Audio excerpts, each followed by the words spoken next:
Happy holidays, guys. I'm coming to you on, what is it, December the 16th, I believe it is, 2024. And I'm going to do my top 5 movie versions of Dickens's A Christmas Carol. Now, I could do a top 10, 20, whatever. You're not going to agree with all my picks.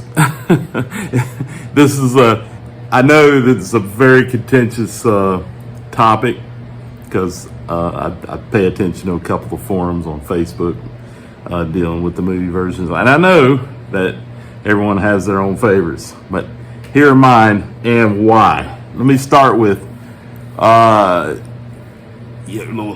year I did reviews of the most popular versions anyway, quite a few of them. I don't even remember how many it was, probably like 8 or 10 or 12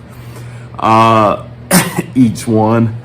And, some of my favorites were in there, of course, and some of the other people's favorites that I'm not a big fan of. But I thought I'd do another video this year where I just do the top 5 picks, Steve's top 5 picks. So this is my opinion. First, I want to say thank you for being here, and make sure check out, if you're really Dickens fan, check out my book, A Ghost of an Idea, which is about the long hidden secret origin of Jacob Marley in particular, and the Marley scene. I stumbled across it like 30 years ago in a story by Daniel Defoe, one of Dickens's favorite authors and one of Scrooge's, actually. He mentions Defoe in Robinson Crusoe, which we all know, in A Christmas Carol. It's not in every movie version, should be, but it's not.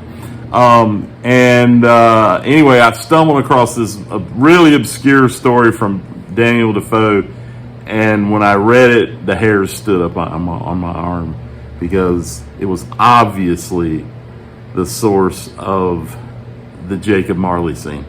And if you read the book, you'll see that. I may do a video on it before Christmas, we'll see. Anyway, I'm giving away a free copy of the ebook. So all you gotta do is go to the website. I'll put the link below, but it's stevebevins.com. You'll see it there. I'll try to put a link directly to the book, so in the description, so you can see it and find it easier. Go there, when you click on it, add the ebook to your cart. When you get to the checkout, you're going to use the code, which I'll also put below and on the screen, hopefully, if I remember. Ghost, in all caps, Ghost 24, and that, you put that in, and your cost will be 0, and you can download the ebook and read it. It's a very short book. It's more like an essay, really, but I included the entire text of the Defoe story, so you can read it for yourself. Anyway, and watch. Make sure you watch to the end of the video to see which pick is number 1 for me, and then share the video with friends that you know are fans of Dickens, and of course subscribe and like the video. All right, thanks. All right, so how did I come up with my top 5? What are my criteria for judging Scrooge movies?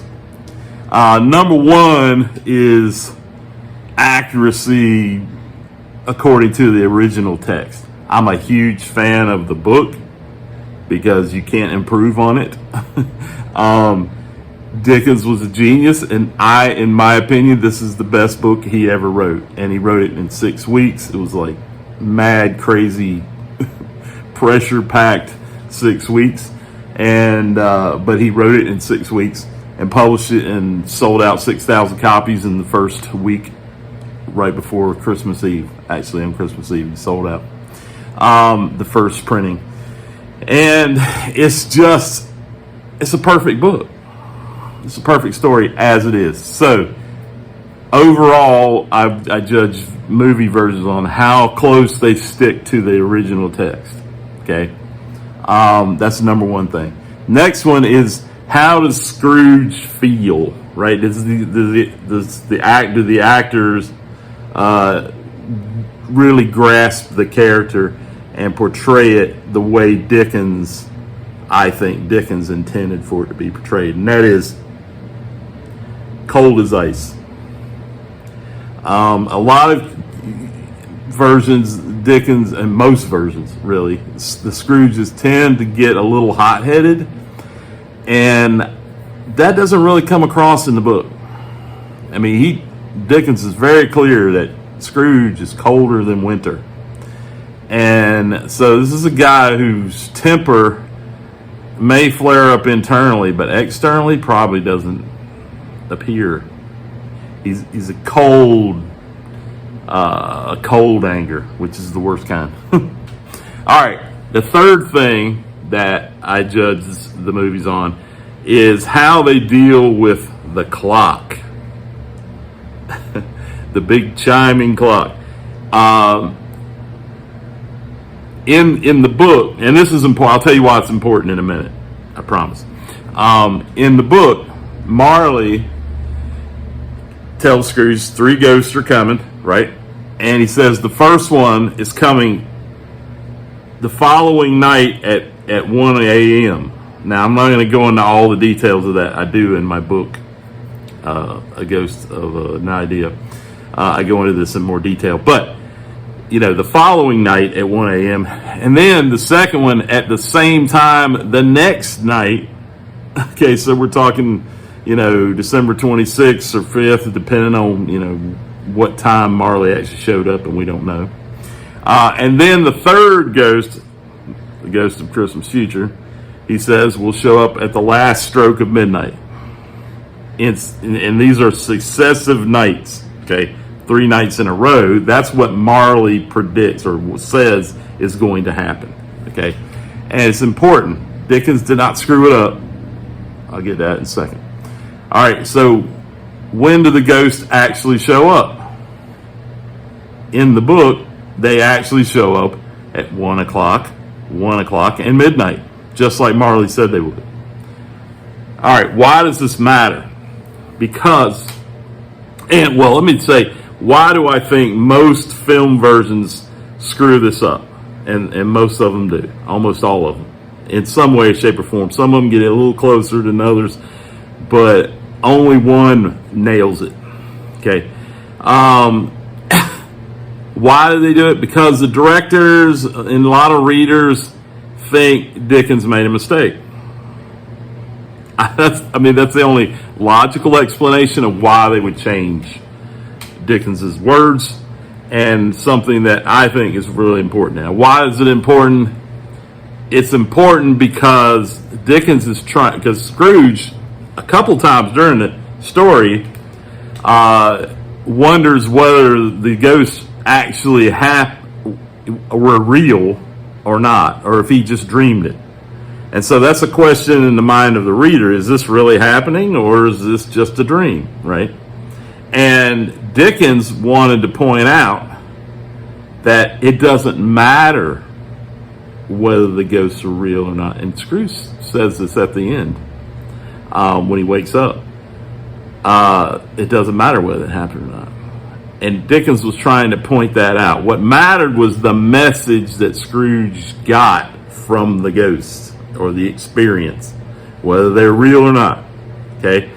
And that tension between whether it happened or not is the most important thing in the book, because it brings out the message. It says, essentially, it doesn't matter whether you believe in ghosts or not, the message matters.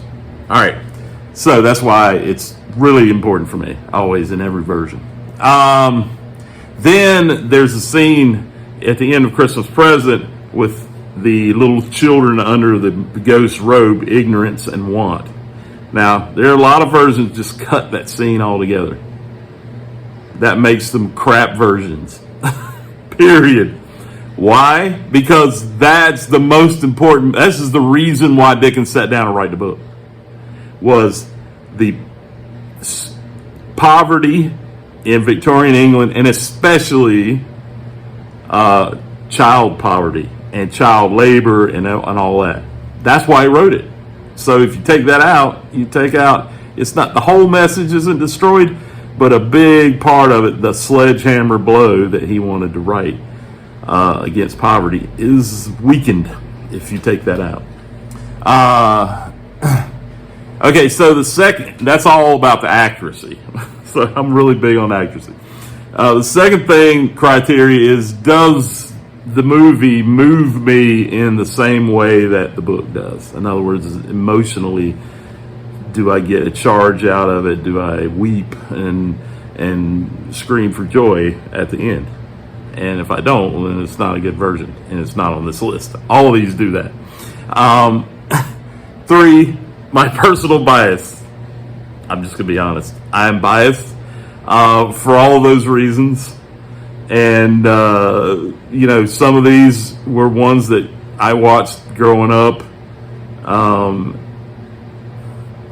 And some of them not till I was an adult, because some of them didn't come out until I was an adult. Okay, here are my picks. The top 5 versions of A Christmas Carol for a movie, film or television. All right, number 5, you're going to be surprised at this one probably. The Muppets Christmas Carol, starring Michael Caine, in 1992. Look, the accuracy with the text, I give it like a 5 out of 10. It's not very accurate overall. The clock, Marley says the first one's coming at 1, he gets that right, and then he just omits the second 2 ghosts. He doesn't even tell you what time they're coming. And then the ghosts come at 1, 2, and then the clock doesn't even ring for the Ghost of Christmas Future. So I give the clock a 5 out of 10. I probably could give it like a 1, but so that it's not very accurate. It's still a hit. Why? It's the Muppets, man. Come on. And Michael Caine. Michael Caine is excellent as Scrooge. I mean, he's a little bit. He's mostly cold. He gets a little hot-headed occasionally, but most of them do. He does a great job on it. And the song, the music's great. You got Kermit the Frog as Bob Cratchit, of course. I mean, duh. One of the big hits is there are 2 Marleys. Marley and Marley, the 2 old guys from, the box seat at the Muppet Show. The 2 old critics, they're awesome Marleys, and they sing a song, Marley and Marley, and it's kick-ass. Okay, number 4, let's move along. Number 4, and this is one that you probably haven't seen. It's it's entitled A Christmas Carol. I call it the extended dance version, which I'll explain in a second. In 2020, the year that never ended. All right, so why do I call it the extended dance version? We'll get to that in a second. Scrooge's voice is by Simon Russell Beale, which I don't really know him, and but the guy that plays him on screen as a dancer, Russell Nunn. Bob Cratchit. His voice is none other than Martin Freeman, whom we all know and love. And his dancer is Brecca Fagerland, and I probably screwed that name up. All right, so this is very different take. But the accuracy to the text, I give it like a 9 out of 10. It's the highest accuracy to the text of any version I've ever seen. But what they do is they set up the beginning is narrated by a grandmother who's actually reading the text in a living room, in their live parlor or whatever, and their children are getting ready to do, like, as she's reading, they're acting it out with a little paper doll theater thing, which was a thing in Victorian England, apparently. And then that morphs into the paper dolls coming to life, actual people. But none of them speak. The speaking's done by voiceover, and then all the characters actually do this like interpretive dance stuff. Now, this ain't for everyone, but it is absolutely beautifully filmed. The voices are great. The text, the accuracy is super high, highest of any version. They do not, however, and the reason I didn't give it 10 out of 10 is because they screwed up the clock. I gave the clock a 5 out of 10. It's a big miss. Marley says the first at midnight and omits the others, which is completely wrong. And then the ghosts show up at midnight, 1 a.m., and then midnight again. What the hell? I don't know. Other than that, it's very accurate, if very different because of the dancing. Like my brother and sister-in-law and niece, they didn't really dig it. But it's worth checking out. If you like really artistic kind of stuff, you'll probably like this. They do include ignorance and want, but they're a little too tall and too well fed. So, you know. They also include the poor couple in Christmas Future, which is in the book, and almost in very few other versions are they included. So that's a big one. So I give it overall a 9 out of 10 on accuracy, but it's only number 4 on my list for other reasons, mainly because of the clock and it's dance. So I like it, but not as much as some of these others. Number 3 is A Christmas Carol, starring George C. Scott from 1984. For a long time, this was my favorite, probably for 15, 20 years or more. This was my favorite version. It's number 3 on my list now.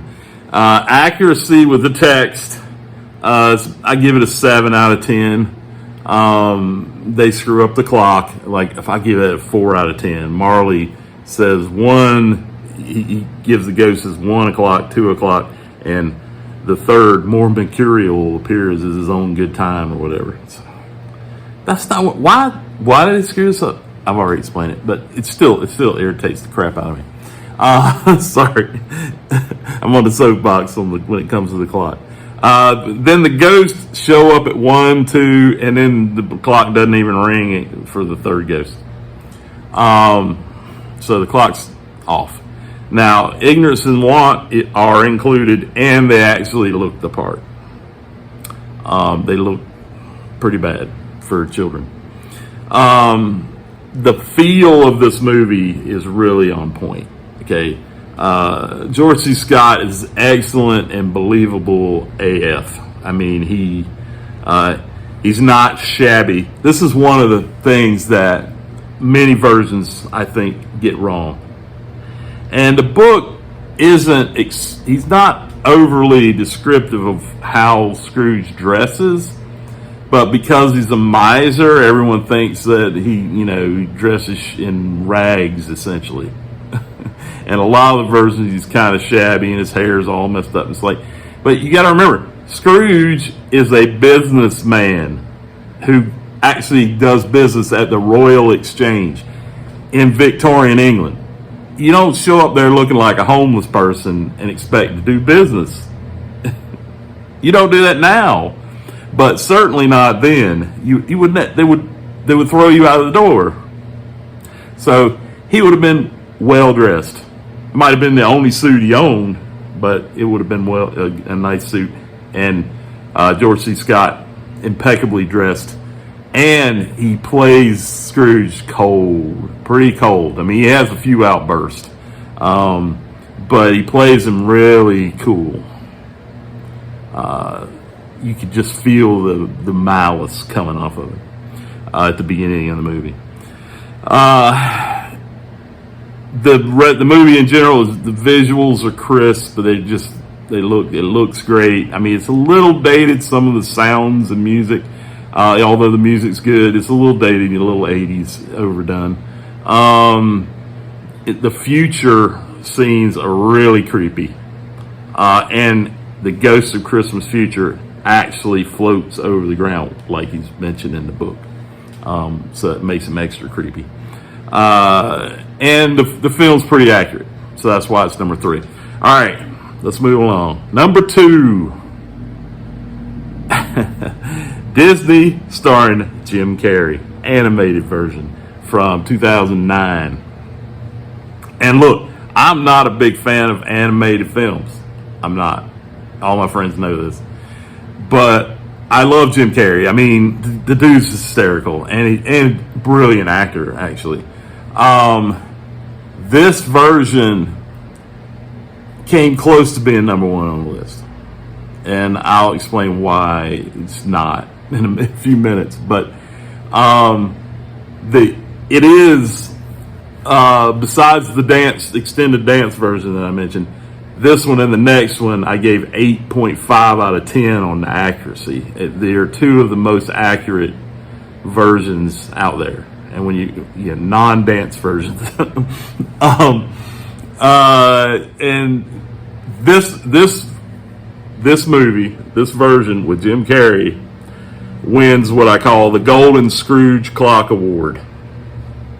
It is the only film version that I have ever seen, and I've seen a lot of them, okay, where they absolutely nailed the times of the ghosts. And Marley says it the way the book says it. Marley says they're coming at 1 on the next night, and 1 the next night, and 12 the next night. He actually says all that. And then the ghosts actually show up at 1, and midnight. And the bell actually rings for all 3 of them. So, big award goes to the Jim Carrey version when it comes to the clock. Carrey's very good. Now, he plays him a little, like I said a minute ago, he plays him a little scraggly. His hair's scraggly, he's got the big chin, which he kind of has, in the nose, and he's kind of hunched over. It's a little overplayed, and he's a bit of a hothead instead of cold head. So there's a few points. They lose a few points there. And there's a few points where he's a little too comical. It's Jim Carrey after all. And a bit over dramatic, but it's animated version, and they're aimed at the kids. So they're trying to keep their attention. So I know why they do it, but this is why it's number 2 and not number 1. Ignorance and Want, they're pretty much on point, a bit overly dramatized. But the ghost of Christmas Present, as it's dying, he doesn't give the full Ignorance and Want speech, and which is really important. So, a little minus there. The big thing that kept this out of number 1 spot, okay, was what I call the Honey I Shrunk the Scrooge chase scene. And if you've seen this version, you know what I'm talking about. In the Christmas Future, there's a spot in the middle there where he runs into this horse-drawn hearse. It's like devil horses that start chasing him down. And at some point during the chase scene, he gets shrunken down like Honey I Shrunk the Kids, except for Scrooge. And he's going down, drain pipes and doing all this ridiculous stuff. I mean, it's fun, I guess. It's just kind of ridiculous, but it's there for the kids. The kids will love this as well as the Muppet version. Yet the action and comedy is just like, it's not an action or comedy story. It's a good story. Okay, that's number 2. Number 1, my favorite version, is A Christmas Carol with, I call it the Captain Picard version, with Patrick Stewart in 1999. The accuracy on this one, 8.5 out of 10. So more or less tied with the Jim Carrey version when it comes to overall accuracy. They get a clock award at second place. Mainly, Marley nails it. He comes in, he says it's at 1 o'clock, and midnight, just like it's supposed to be. 10 out of 10 there. But in actuality, when the ghosts actually show up, the first one shows up at 1, but the second one, the bell doesn't even ring for Christmas presents. Like, all you had to do was have one bell strike there, and you would have got the award too. And then the third one, he shows up at midnight like he's supposed to, and the bell does ring. Patrick Stewart is just brilliant. I mean, he's brilliant anyway. I mean, he's Captain Picard. What do you want? He plays Scrooge pretty cold most of the time, with occasional outburst of anger. To me, if I were the director, I would have curbed that, and then it would have been over the top, amazing version. He's immaculately dressed, just like George C. Scott. He's totally believable as an old miser, and he's absolutely amazing as the transformed Scrooge at the end of the movie. The look and the feel, the music, the cinematography, it's all top notch on this one. It's just a great version. The Cratchits look poor, and Tiny Tim is actually tiny. There's some versions not on this list where there was a version from like the 50s, which I'm not going to talk about because I know I'm going to piss people off, but where Tiny Tim's not tiny or sick looking. It's like, what? So he has to be tiny and sickly. Ignorance and Want is included. They nail it. The whole scene, the speech, the kids look twisted and sick and demented as they're supposed to. They look like they're ignorant and wanting. So those are my picks, top 5 film versions. And I know there's one that I didn't include because I don't really like it. I reviewed it last year, if you can find my video on that. What's your favorite version? Put it in the comments, and why. Why do you like a particular version? Also, don't forget, check out my book, Ghost of an Idea, if you really want to know the absolute root of the Marley scene. And trust me, you will not find this information anywhere else. I looked over and over again. Almost every year for 30 years or so at least, each Christmas I would reread A Christmas Carol, and I would go and look to find out, hey, has anybody mentioned this Daniel Defoe story in relation to A Christmas Carol? The answer is always no. And the Christmas right before, it was the 175th anniversary of the original book, when was it, 6 years ago, and I was like, okay, I went and looked again. You know, the internet had improved over the years and decades, and still nothing. Nobody talking about this story. And trust me, it is the root of the Marley scene. No question about it. You will be blown away. And I'll talk about in there in more depth about why the clock matters and all that kind of stuff. So check it out. It's free right now, 2024, Christmas time at least. I don't know how long I'm going to leave the ebook free, but it is. All you got to do is go to my site. Links down here, stevebivens.com. When you get to the checkout, just put in the code GHOST24, all caps, and you get the ebook for free. And you can check it out. It's a very short read, but a lot of interesting stuff in there. And how I managed to stumble upon this thing, which is weird in and of itself. That story is pretty awesome. All right. You guys have a happy holiday. Don't be a Scrooge.